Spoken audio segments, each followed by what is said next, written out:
પ્રધાનમંત્રી નરેન્દ્ર મોદીએ તાજેતરમાં જ્યોર્જ ટાઉનમાં કેરીકોમના નેતાઓ સાથે ફ્લાય પાસ્ટ જોયું.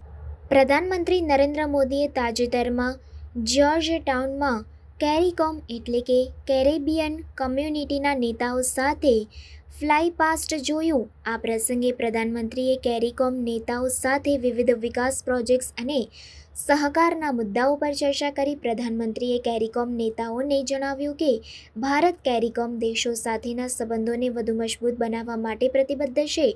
તેમણે ઉમેર્યું કે ભારત કેરીકોમ દેશોને વિવિધ ક્ષેત્રોમાં સહકાર અને ટેકનોલોજી પ્રદાન કરવા માટે સજ્જ છે. આ સાથે પ્રધાનમંત્રીએ કેરીકોમ દેશોને કોવિડ-19 રસી અને અન્ય આરોગ્ય સેવાઓમાં સહાયતા આપવા માટે ભારતની પ્રતિબદ્ધતા વ્યક્ત કરી. આ પ્રસંગે કેરીકોમના અધ્યક્ષ ડીકન મિશેલે પ્રધાનમંત્રી નરેન્દ્ર મોદીને કેરીકોમ દેશોની ચિંતાઓને વૈશ્વિક મંચ પર લાવવાના પ્રયાસો માટે આભાર વ્યક્ત કર્યો. તેમણે જણાવ્યું કે પ્રધાનમંત્રી મોદીના નેતૃત્વ હેઠળ કેરીકોમ દેશોને વૈશ્વિક દક્ષિણના મુદ્દાઓ પર વધુ મજબૂત અવાજ મળ્યો છે. કેરીકોમ શિખર સંમેલનના યજમાન અને ગયાનાના રાષ્ટ્રપતિ મોહમ્મદ ઇરફાન અલીએ પ્રધાનમંત્રી મોદીને તેમના દૂરંદેશી નેતૃત્વ માટે પ્રશંસા કરી અને જણાવ્યું કે ભારત અને કેરીકોમ દેશો વચ્ચેના સંબંધો વધુ મજબૂત બનશે.